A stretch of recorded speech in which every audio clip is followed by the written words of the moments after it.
Today we will discuss Economics PYQ of 2024 for UPSC Prelims Civil Services Examination। 2024 में economics section से UPSC prelims में total 9 questions पूछे गए थे। इन्हीं क्वेश्चंस का इस सेशन के अंदर हम डिटेल डिस्कशन करेंगे। Question number 1, with reference to the Indian economy, collateral borrowing and lending obligations are the instrument of, correct answer is C, money market, because collateral borrowings and lending obligations money market के instrument होते हैं। So let's discuss the detail of this question. What is CBLO? Collateral borrowing and lending obligations. CBLO was a money market instrument introduced by the Clearing Corporation of India Limited and the RBI in 2003। CBLO एक money market instrument था जो कि clearance corporation of India limited and RBI के द्वारा 2003 में introduce किया गया था। प्रेजेंट में ये नहीं है। It allowed financial institutions to borrow and lend funds for short durations 1 day to 1 year using government securities as collateral. CBLO financial institutions को फंड को बोरो करने के लिए एंड लैंड करने के लिए अलाउ करता है। स्पेशली इसके through government securities as a collateral का यूज करके शॉर्ट ड्यूरेशन के लिए फंड बोरो किए जाते थे या लैंड किए जाते थे। इसके अंदर 1 day to 1 year तक के लिए इसमें बोरिंग या लैंडिंग किया जाता था। Mechanism, it word like triple repo, the borrower deposited GSAC with CCIL and in exchange was allowed to borrow money। Borrowers जो भी थे उन्हें सीसीआईएल के पास कुछ गवर्नमेंट सिक्योरिटी डिपॉजिट करनी होती थी एंड एक्सचेंज के तौर पर उन्हें मनी बोरो करने के लिए अलाउड किया जाता था। Since it deal with short term usually overnight to 1 year borrowing and lending it falls still under the money market which is regulated by RBI. Money market जो होता है वो आरबीआई के द्वारा रेगुलेट किया जाता है और सीबीएलओ के थ्रू जो फंड बोरो किए जाते हैं, लैंड किए जाते हैं, वो शॉर्ट टर्म के लिए यूजुअली ओवरनाइट टू 1 year के लिए ये लैंड किए जाते हैं। यही वजह है कि इसको मनी मार्केट के अंदर रखा गया और ये आरबीआई के द्वारा रेगुलेट किया जाता था। CCIL acted as the central counterparty, ensuring that both the lender and borrower fulfill their obligations। CCIL ये सेंट्रल काउंटर पार्टी के तौर पर एक्ट करती है और ये इंश्योर करता है कि लेंडर एंड बोरोवर जो है वो कुछ ऑब्लिगेशंस को फुलफिल करें। Participant, popular among entities that had limited और no access to the interbank call money market such as mutual fund, NBFCs and insurance company. CBLO mainly उन एंटिटीज में ज़्यादा फेमस रहा है या उन एंटिटीज के द्वारा ज़्यादा यूज किया जाता रहा जो कि इंटर बैंक कॉल मनी जिनके लिए अवेलेबल नहीं था या फिर लिमिटेड एक्सेस था such as mutual fund, NBFCs and insurance companies. ये वो एंटिटीज हैं जिनको इंटर बैंक कॉल मनी का जो एक्सेस है वो लिमिटेड है और इसके थ्रू इन्हें प्रॉफिट नहीं मिल पाता है। देन ये सीबीएलओ के थ्रू फंड को बोरो कर सकते थे और ये लैंडिंग कर सकते थे। The big change, replacement by TREPS, इसको ट्रैप्स के थ्रू रिप्लेस किया गया। In November 2018 the RBI replaced CBLO with a new instrument called TREPS, tri party repo. 2018 में आरबीआई ने सीबीएलओ को ट्रैप्स के थ्रू रिप्लेस कर दिया। TREPS means tri party repo. Reason, इसको रिप्लेस क्यों किया गया? This was done to align Indian economy money market with international standard and to create a more robust repo market. Indian money market को international standard के साथ align करने के लिए एंड रेपो मार्केट को रोबस्ट करने के लिए इसको रिप्लेस किया गया। Status today, all transactions that used in the CBLO market have now migrated to TRAPS segment। CBLO के अंडर जो भी ट्रांजेक्शन्स किए जाते थे 2018 के बिफोर, अब वो सभी ट्रांजेक्शन्स अब ट्रैप्स के अंडर माइग्रेट कर दिए गए। मनी मार्केट इंस्ट्रूमेंट क्या क्या होते हैं?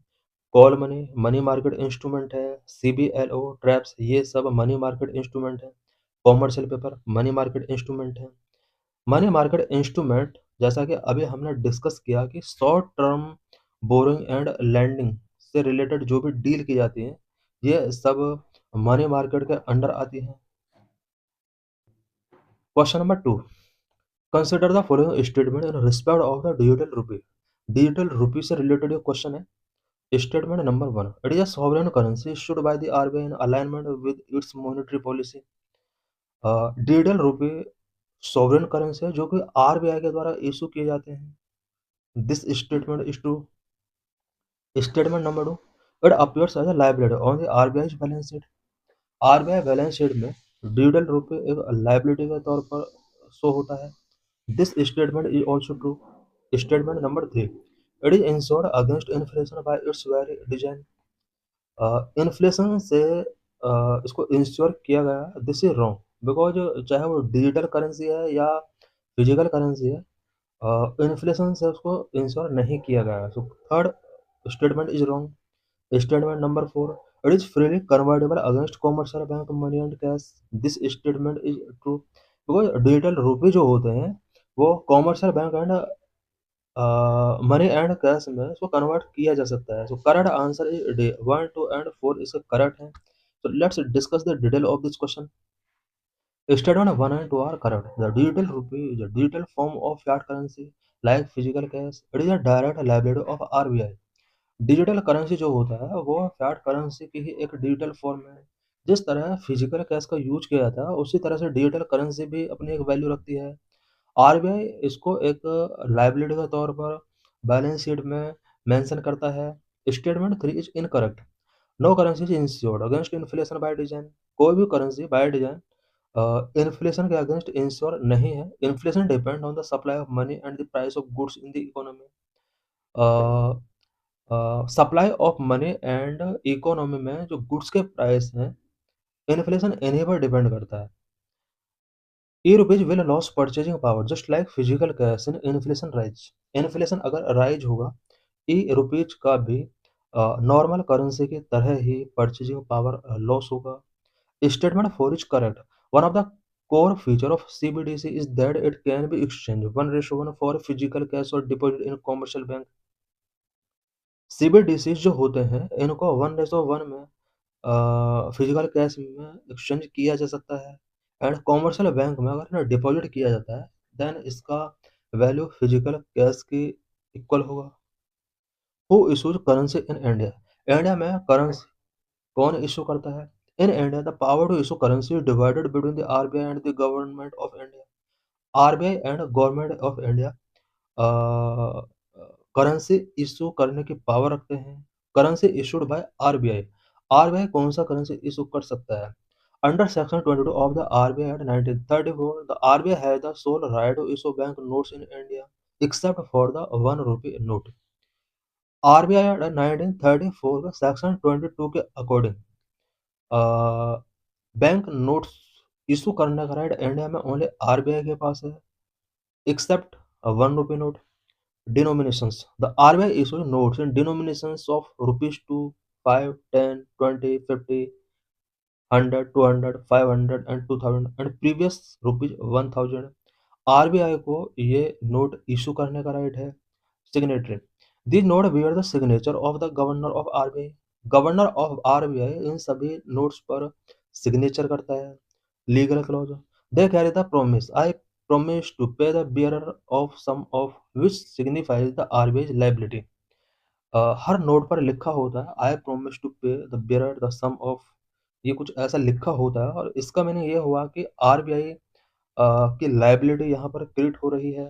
यही वजह है कि इसको लाइबिलिटी सेक्शन में बैलेंस शीट के अंदर मेंशन किया जाता है। Where notes are printed. Notes कहाँ प्रिंट होते हैं? नासिक, महाराष्ट्र के नासिक में प्रिंट होते हैं, मध्य प्रदेश के देवास में प्रिंट होते हैं और ये गवर्नमेंट के द्वारा मैनेज किए जाते हैं। इट मीन्स जो भी ये नोट्स प्रिंट किए जाते हैं ये अलग अलग प्लेसेस पर प्रिंट किए जाते हैं। कुछ प्लेस गवर्नमेंट के द्वारा मैनेज किया जाता है और कुछ प्लेस आरबीआई के द्वारा मैनेज किए जाते हैं। नासिक एंड देवास ये गवर्नमेंट के द्वारा मैनेज किए गए प्लेस हैं। Mysore Karnataka and Salboni West Bengal manage by RBI. Mysore Karnataka के अंदर जो नोट प्रिंट किए जाते हैं एंड वेस्ट बंगाल सालबोनी के अंदर जो नोट्स प्रिंट किए जाते हैं, इन नोट्स को आरबीआई के द्वारा मैनेज किया जाता है। इन प्लेसेस को आरबीआई के द्वारा मैनेज किया जाता है। Number of currency issued by government of India. Government of India के द्वारा भी करेंसी इशू की जाती है। Government of India ministry of finance retain the authority over smaller currency units under the coinage act 2011। Smaller currency को release करने का mainly बनाने का जो अथॉरिटी है वो कॉइनेज एक्ट 2011 के अकॉर्डिंग गवर्नमेंट ऑफ इंडिया के पास है। Rupees one note, the one rupee note is issued by the ministry of finance, it does not carry the I promise to pay clause. One rupee note ministry of finance के द्वारा issue किया जाता है, but इसके अंदर I promise to pay clause mention नहीं होता है। Signatory, it bears the signature of the finance secretary not the RBI governor. Finance secretary का इस पर सिग्नेचर होता है, आरबीआई गवर्नर का सिग्नेचर इसके ऊपर नहीं होगा।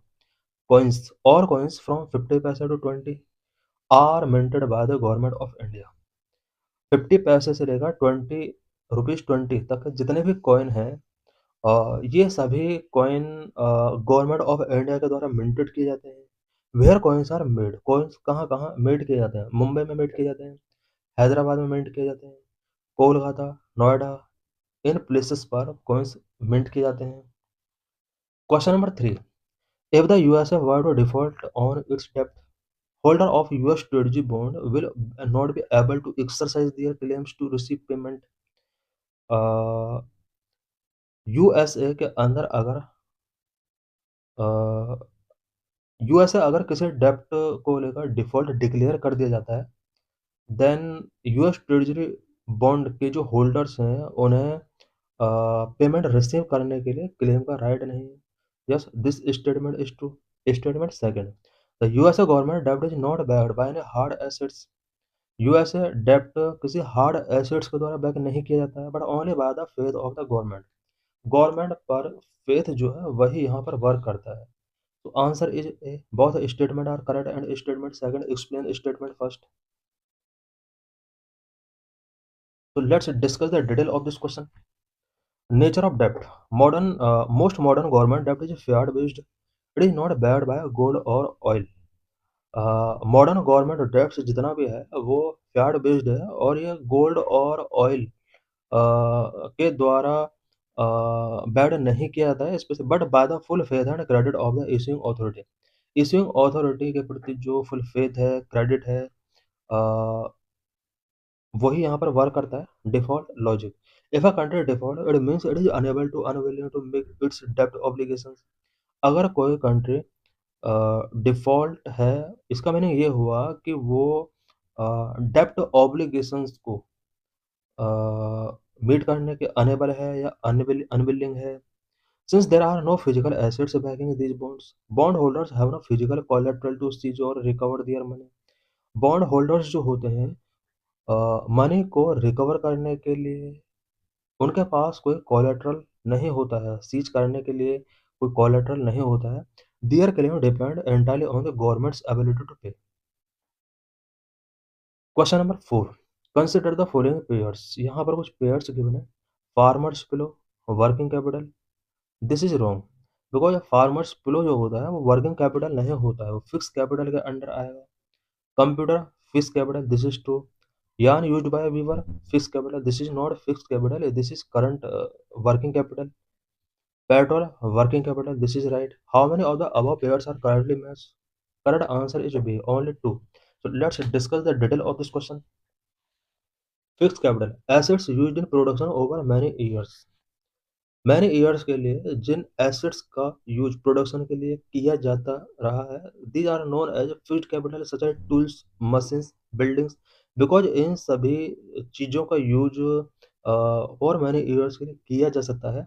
Computer is a fixed capital, this is correct। Farmers plow is also fixed capital used for many seasons, making pair one correct, incorrect। Working capital, raw materials and money in hand used up in a single production cycle। Working capital वो money या raw material होता है जो कि एक single production cycle में use किया जाना है। Petrol is working capital used up once, yarn is working capital, it becomes cloth and it is used up as a new material, making pair 3 incorrect. In recent years, the Indian government has launched a scheme like PM Swanidhi for street vendors and Mudra Yojana. Recently, Indian government ने कुछ schemes launch किए हैं सच PM Svanidhi, ये street vendors के लिए है, and मुद्रा योजना लॉन्च किया है। These schemes primarily provide working capital loans to small businesses because while they may have the fixed capital, they often lack the working capital cash to buy daily stock to survive. ये जो schemes हैं government of India की, ये small businesses के लिए working capital loan provide करने के लिए प्रोविजन की गए हैं। Formula working capital equal to current assets minus current liabilities. Current assets में से अगर करंट लायबिलिटीज को डिडक्ट किया जाता है then working capital find out किया जा सकता है। Question number 5, statement 1, in the post pandemic recent past many central bank worldwide have carried out interest rate hike। Post pandemic के बाद यहाँ पर एडवांस पैंडेमिक के बाद जो भी वर्ल्ड के ज़्यादातर सेंट्रल बैंक हैं इन्होंने इंटरेस्ट रेट हाइक किया है। This is true. Statement second, central banks generally assume that they have the ability to counteract to rising consumer prices via monetary policy means। Central bank generally assume करते हैं कि monetary policy means के through ये consumer price जो rise हो रहे हैं उनको काउंटरैक्ट कर सकते हैं। तो correct answer is a, both statement are correct and statement second explain statement one। Let's discuss the detail of this question। Post pandemic trend to tackle the high inflation caused by supply chain disruptions and stimulus spending, the US Fed, RBI and other raised interest rate, for example repo rate। Covid के बाद जो inflation जैसी situation थी इसको control करने के लिए US Fed, RBI and other banks ने अपने इंटरेस्ट रेट को रेज किया, मीन्स रेपो रेट को इन्होंने इंक्रीज किया।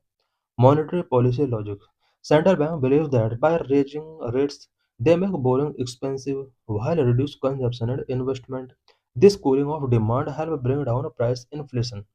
सेंट्रल बैंक ये बिलीव करते हैं कि अगर इंटरेस्ट रेट रेज किए जाते हैं देन बोरोइंग्स एक्सपेंसिव हो जाएगा अदर बैंक के लिए, और मार्केट में मनी भी उतना फ्लो नहीं होगा, कंजप्शन एंड इन्वेस्टमेंट रिड्यूस होगा इसके थ्रू, और ये जो कूलिंग होगा डिमांड में ये प्राइस को या इन्फ्लेशन को रिड्यूस करने का वर्क करेगा।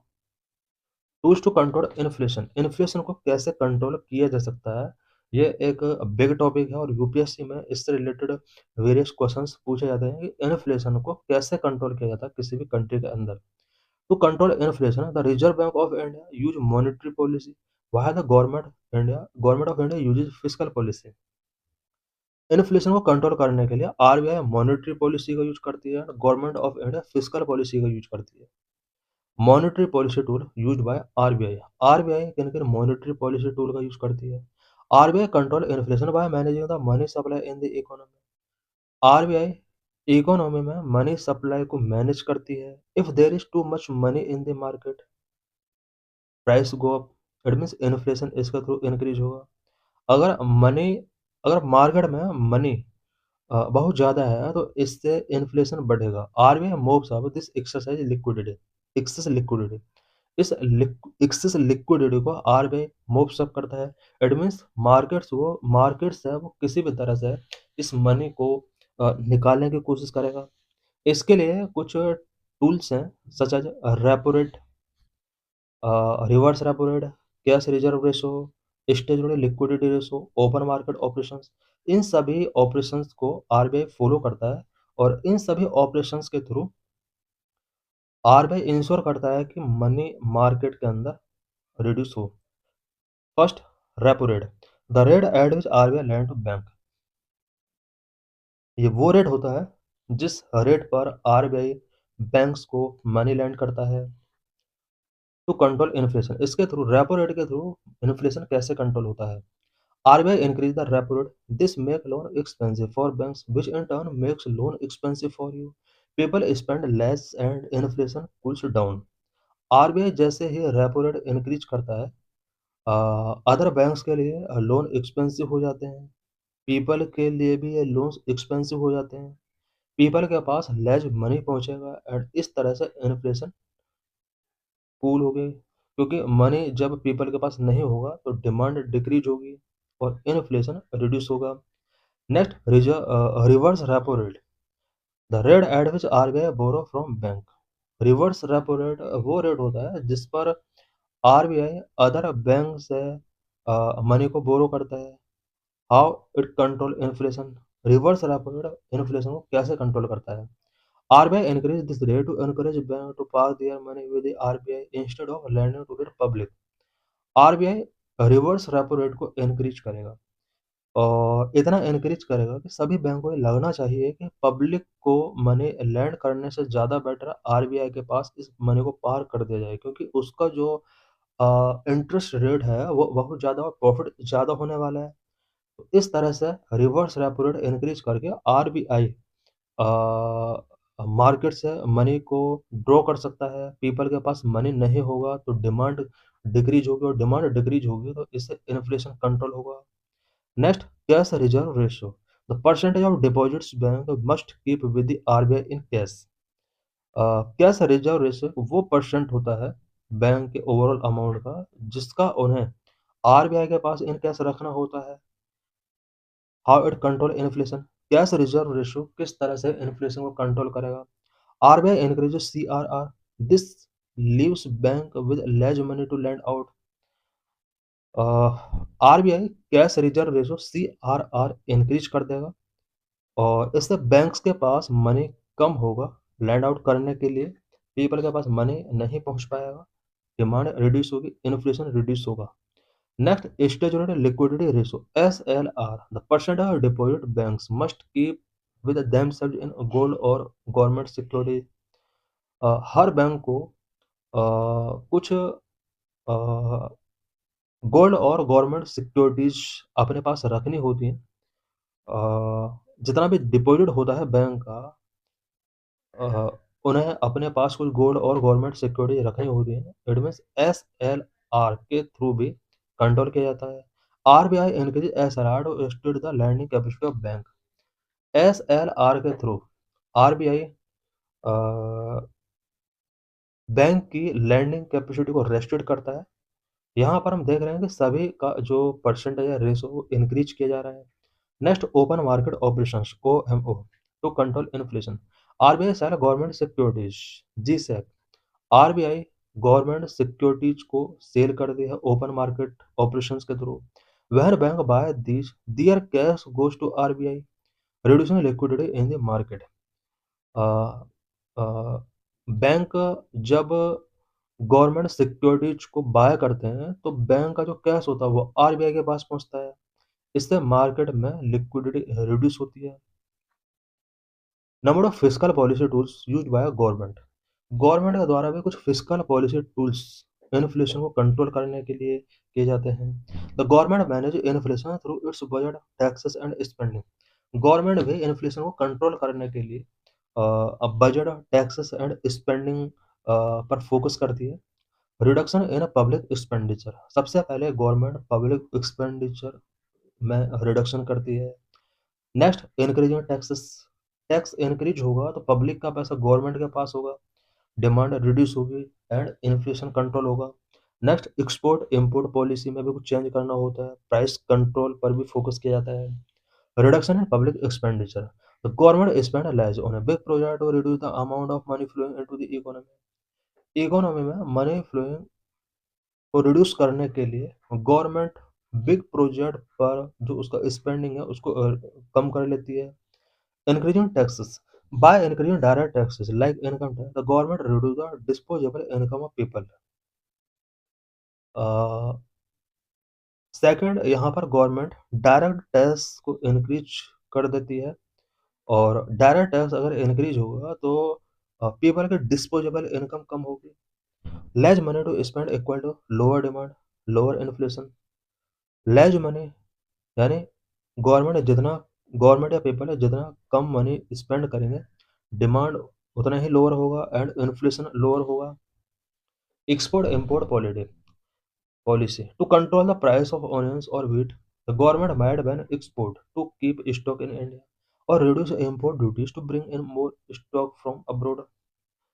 एग्जाम्पल की तरफ यहाँ पर समझाया गया कि एक्सपोर्ट इम्पोर्ट पॉलिसी किस तरह से इन्फ्लेशन को कंट्रोल कर सकता है। ऑनियन एंड व्हीट के प्राइस को अगर हमें कंट्रोल करना है तो हमारे इंडिया के गवर्नमेंट एक्सपोर्ट को बैन करेगी और ऑनियन एंड व्हीट का जो स्टॉक होगा इंडिया में वो इंक्रीज होगा। साथ ही इम्पोर्ट ड्यूटीज को गवर्नमेंट ऑफ इंडिया रिड्यूस कर सकती है सो दैट अब्रॉड से इंडिया में इनके स्टॉक को इंक्रीज किया जा सके। Price control using the essential commodities act to prevent hoarding and black marketing. Hoarding and black marketing को प्रिवेंट करने के लिए government of India essential commodities act का भी यूज कर सकती है प्राइस कंट्रोल के लिए। What is monetary policy committee?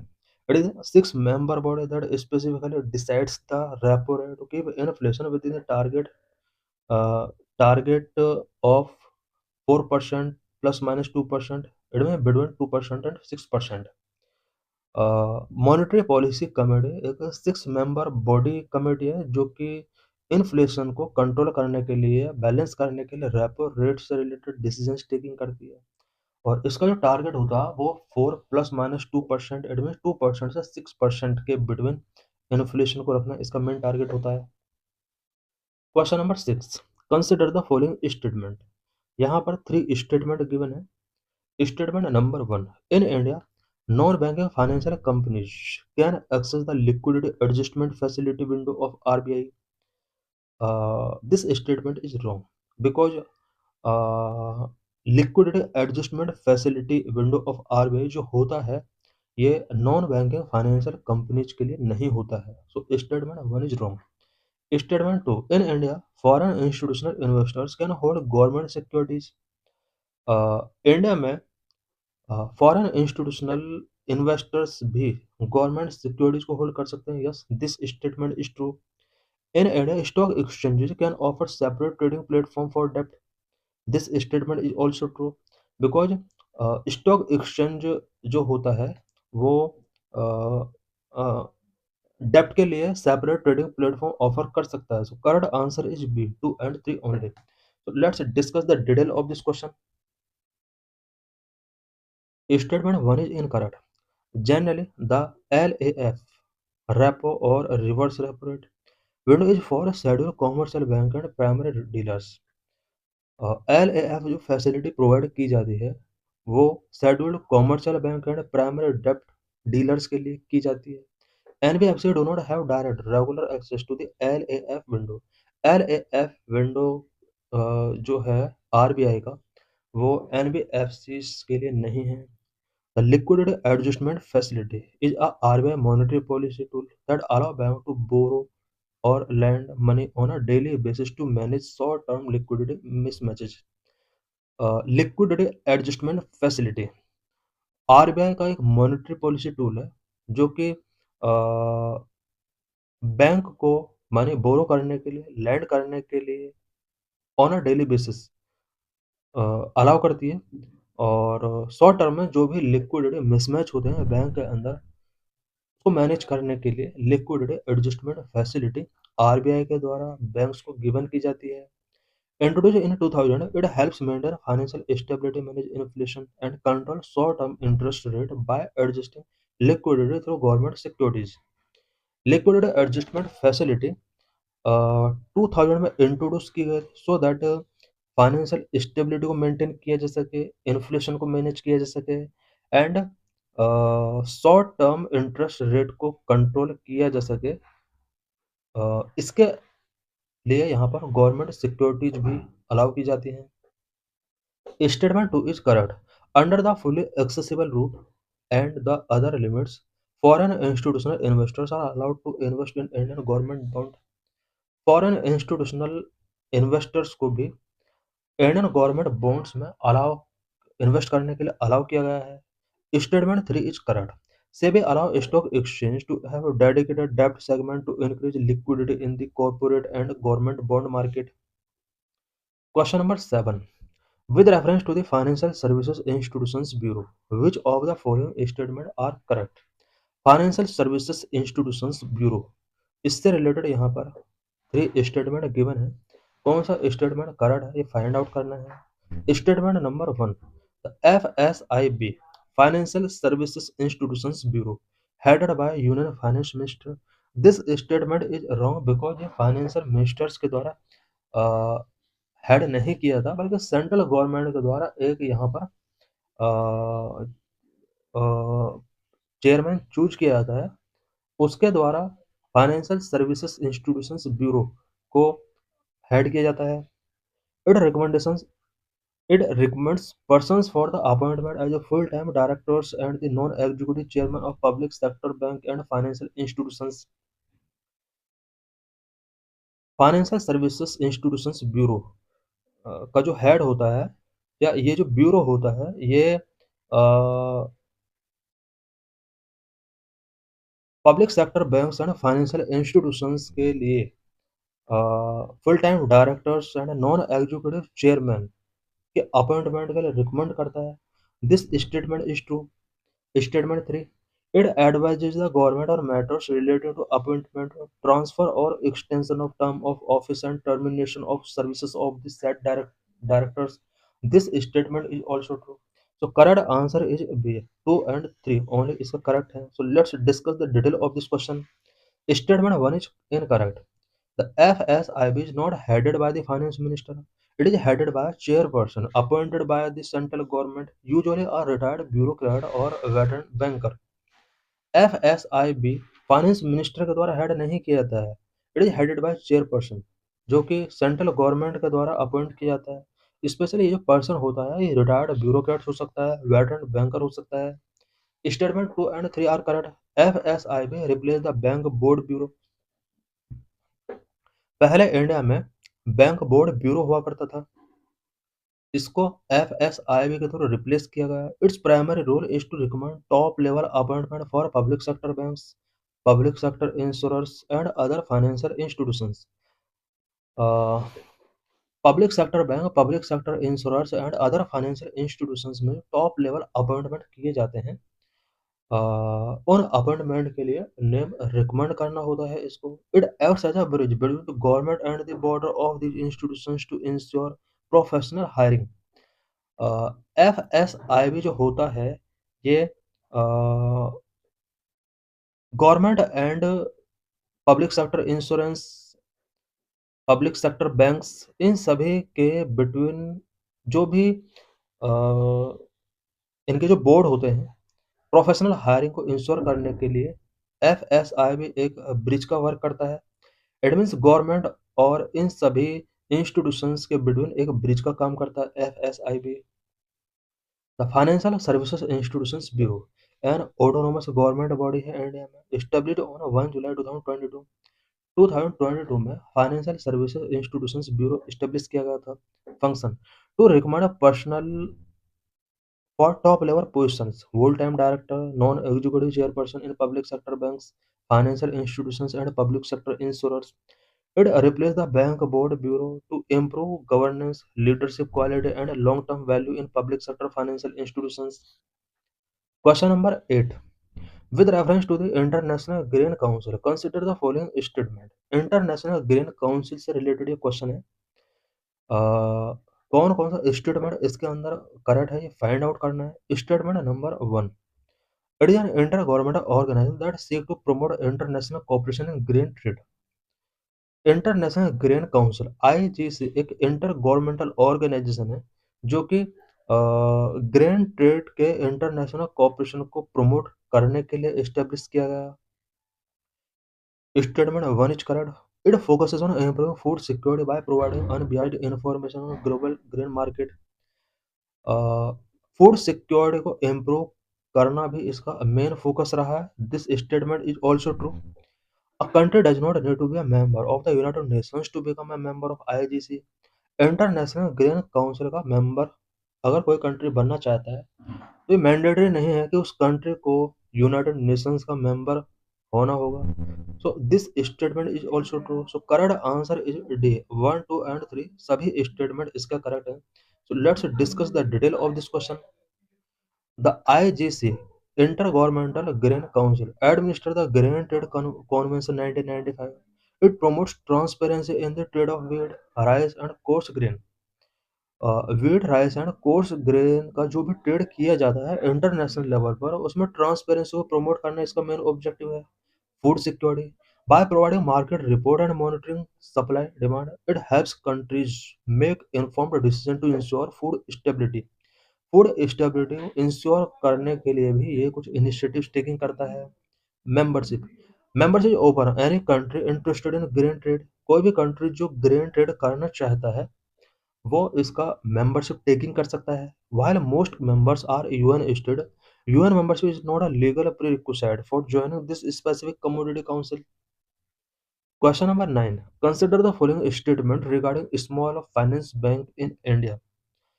India में स्मॉल फाइनेंस बैंक से रिलेटेड एक क्वेश्चन है, कुछ स्टेटमेंट गिवन है और कौन सा स्टेटमेंट करेक्ट होगा ये फाइंड आउट करना है। They are required to lend at least 75% of their adjusted net bank credit to private sector lending. Small finance bank के लिए कंपलसरी है कि एडजस्टेड नेट बैंक क्रेडिट का 75% इन्हें प्राइवेट सेक्टर लैंडिंग करना होगा। This statement is true. Statement number 2. They are not allowed to set up branch without the prior approval of RBI. RBI के approval के विदाउट इन्हें branch open करने का setup करने के लिए अलाउड नहीं किया गया। दिस इज रॉन्ग बिकॉज इनके बहुत सारे ब्रांच हैं और आरबीआई के विदाउट अप्रूवल ये सेटअप कर सकते हैं। Correct answer is a, only one. So let's discuss the detail of this question. Statement 1 is incorrect. Unlike commercial banks which have 40% PSL target, SFBs have a much higher mandate of 75% because their primary goal is financial inclusion for small farmers and micro industries. Uh, small financial small finance bank जो होते हैं इनका जो primary goal होता है वो small farmers and micro industries के लिए फाइनेंशियल इंक्लूजन इंश्योर करना है। Statement 2 is incorrect. Under the current RBI liberalization rules, scheduled small finance bank have been given the freedom to open branches. Small finance bank को यहाँ branch open करने के लिए freedom given की गई है in many areas, specially rural centres में इनको ब्रांच ओपन करने की परमिशन गिवन की गई है without seeking prior case by case approval, subject to certain general conditions. Small finance bank क्या होता है उससे रिलेटेड ये कुछ पॉइंट्स हैं। Small finance bank in India are niche RBI licensed private institutions established to foster financial inclusion by providing basic banking services, deposits and lending. India में small finance bank जो होते हैं वो कुछ प्राइवेट इंस्टीट्यूशंस होते हैं जो कि आरबीआई लाइसेंस्ड होते हैं एंड इंडिया में फाइनेंशियल इंक्लूजन को इंश्योर करने के लिए ये कुछ बैंकिंग फैसिलिटीज या banking services, basic banking services provide करते हैं such as deposits and lendings. Introduced in 2014, they operate under the Banking Regulation Act 1949, focusing on rural and semi-urban areas. Small finance bank India में 2014 में introduce किए गए थे and banking regulation act 1949 के under ही operate किए जा रहे हैं। Rural and semi urban areas में इनका मेन फोकस है। Primary goal is to financial inclusion for small farmers and micro industries. Small farmers and micro industries के लिए फाइनेंशियल इंक्लूजन इंश्योर करना इनका प्राइमरी गोल है। Private sector landing, private sector lending require domestic commercial bank and foreign banks to allocate 40% of their adjusted net bank credit or credit equivalent of balance sheet exposure to key sectors like agriculture, MSME, education, and housing. For RRB and small finance bank, the target is 60%. Question number 10. With reference to infrastructure investment trust, which of the following statement are correct? Infrastructure investment trust से related एक question है और कुछ statement given है। कौन सा statement correct है ये फाइंड आउट करना है। Interest income from deposit in infrastructure investment trust which is distributed to their unit holder is exempt from tax. This statement is wrong. Infrastructure investment trusts are recognized as borrowers under the Securitization and Reconstruction of Financial Assets and Enforcement of Security Interest Act 2002. This statement is correct. So correct answer is only 2. Infrastructure investment trust क्या होता है, पहले इससे related points discuss करते हैं. Infrastructure investment trusts are SEBI-regulated mutual fund-like vehicles that pool capital from investors to own, operate, and manage income-generating infrastructure assets such as roads, highways, and power transmission lines. They provide investors with regular, stable income streams and long-term capital appreciation, with units listed on stock exchange for high liquidity. इसके बारे में given है, statement 1 is incorrect and statement 2 is correct. Question number 11. Which one of the following best describe the account aggregator in the context of the Indian economy? Indian economy के context में यहाँ पर account aggregator किस चीज को describe करता है, उससे रिलेटेड ये क्वेश्चन है. और यहाँ पर जो करेक्ट ऑप्शन है वो डी इसका करेक्ट आंसर है. Account aggregator a financial intermediary that help individuals share their financial data securely across different institutions. अपने फाइनेंशियल डाटा को अगर हमें डिफरेंट इंस्टीट्यूशंस तक सिक्योरली ट्रांसफ़र करना है, इसके लिए अकाउंट एग्रीगेटर एक फैसिलिटी प्रोवाइड करता है. सो let's discuss the detail of this question. Account aggregator is a type of RBI regulated entity that help an individual securely and digitally access and share information from one financial institution they have an account with to other regulated financial institution in the AA network. Account aggregator network होता है. ये एक RBI regulated entity है जो कि किसी भी individual के किसी फाइनेंशियल डाटा को किसी अदर फाइनेंशियल इंस्टीट्यूशन तक ट्रांसफ़र करने में हेल्प करता है. Why it matters? It eliminate the need for physical documents for loan approval. Loan approval के लिए जो फिजिकल डॉक्यूमेंट्स देने होते हैं ये सब इसमें एलिमिनेट हो जाता है. Work on the principle of explicit user consent. Question number 12. Which of the following factors are considered by the Commission for Agriculture Cost and Prices which recommending the MSP? MSP के लिए जब commission for agriculture cost and price recommendations given करता है then उस time पर CAPCP किन किन factors को ध्यान रखता है. Number one, cost of production. Yes, इस फैक्टर को ध्यान रखा जाता है. Second, demand and supply of commodity. Yes, इस फैक्टर का भी ध्यान रखा जाता है. Price trends in market both domestic and international, ये फैक्टर भी इम्पोर्टेंट है. इंटर क्रॉप प्राइस पैरिटी, ये फैक्टर भी इम्पोर्टेंट है. सो करेक्ट आंसर डी 1 2 3 4 सभी फैक्टर्स को CAPC ध्यान रखता है जब किसी भी चीज़ की MSP को रिकमेंड किया जाता है. So let's discuss the detail of this question. CACB does not just look at the cost of production, it looks at the macro picture. CACB only cost of production को ही focus नहीं करता है जिस time पर MSP के लिए recommendation करता है, बल्कि मैक्रो पिक्चर को लुक आफ्टर करता है. If there is a global shortage, international trend, और if farmers are shifting away from pulses to wheat, inter crop pad, the CACP adjust the MSP to incentivise balanced production. The commission for agriculture cost and prices CACP से related कोई important points यहाँ पर given है. CACP, a statutory expert body under Indian Ministry of Agriculture and Finance Welfare. CACP एक statutory expert body है जो कि ministry of agriculture and farmers welfare के अंडर आती है. Established in 1965, formerly Agriculture Price Commission, renamed in 1985. 1965 में CACP commission for agriculture cost and prices establish की गई थी. इनिशियली इसका नाम जो था वो एग्रीकल्चर प्राइसेस कमीशन था. 1985 में इसको रीनेम किया जाता है. Composition comprises a chairman, member, ये ऑफिशियल लोग होते हैं. Member secretary two non official members typically represent the farming community, ये इसके और मेंबर्स हैं. Functions recommend MSP for 22 mandated notified crops and fair and remunerative price for sugarcane to cabinet committee on economic affairs aiming to balance producers and consumer interest। CACP का जो main functions है वो mandate 22 mandated and notify crop के लिए MSP के लिए recommend करना, साथ ही शुगर केन के लिए फेयर एंड रेम्यूनरेटिव प्राइस के लिए रिकमेंड करना। और ये रिकमेंडेशंस गिवन की जाते हैं वो इकोनॉमिक अफेयर से रिलेटेड जो कैबिनेट कमेटी होती है उसके बिफोर ये रिकमेंडेशंस गिवन किए जाते हैं so that producer and consumer interest के बिटवीन बैलेंस को इंश्योर किया जा सके। Scope covers Kharif and Rabi crop, including cereals, pulses, oilseeds, and commercial crop like cotton, jute, and sugarcane।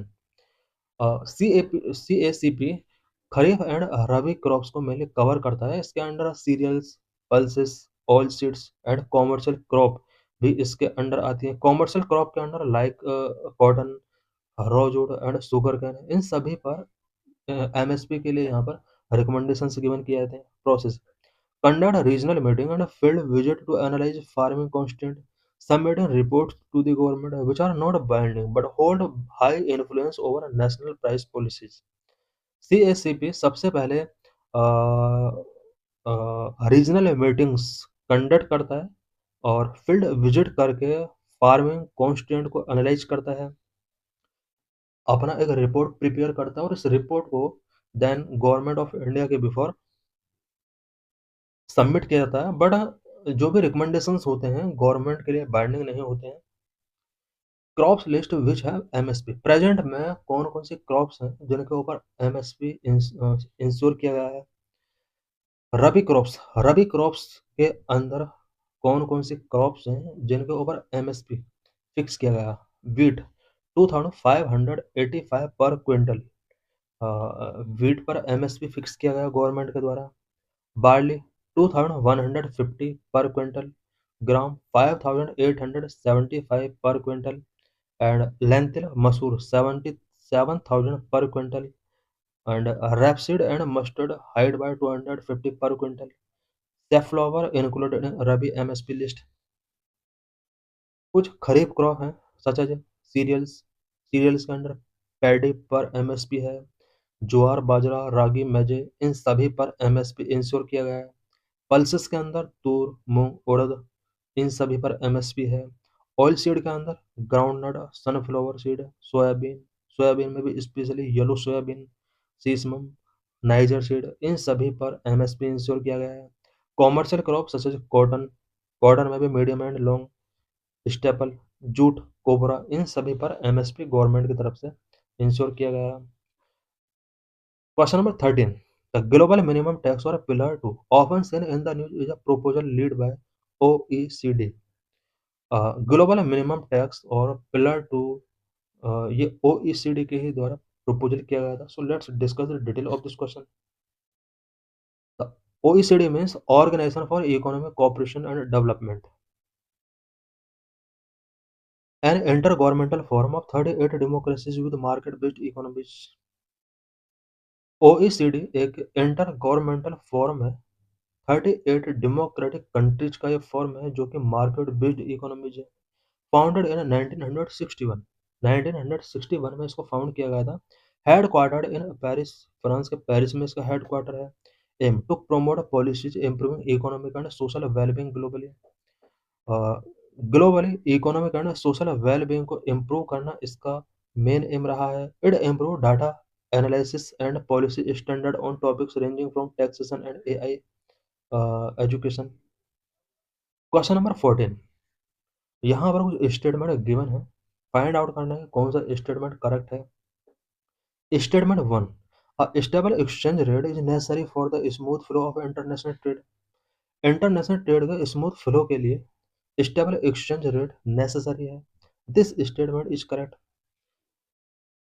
Statement 2, excessive appreciation of the domestic currency can harm the export competitiveness of a country. अगर country का currency अगर excessive appreciation इसमें होता है, यानी इसकी अगर value बढ़ती है, देन ये एक्सपोर्ट कॉम्पिटिटिवनेस को हार्म कर सकता है। This statement is also true. Correct answer is B, both statement are correct but statement second is not explain for one. So let's discuss the detail of this question. Statement 1. Volatility creates uncertainty for buyers and sellers, so stability is necessary. Volatility जो होता है वो buyers and sellers के लिए uncertainty create करता है और यही वजह है कि stability important है. Statement second. If the rupee become too strong, Indian goods become more expensive for foreigners, which reduce export. अगर रुपये टू स्ट्रांग हो जाता है, इट मीन्स इसमें एप्रिसिएशन होता है, देन इंडियन गुड्स फॉरेनर्स के लिए एक्सपेंसिव होंगे, इससे एक्सपोर्ट रिड्यूस होगा. लॉजिक.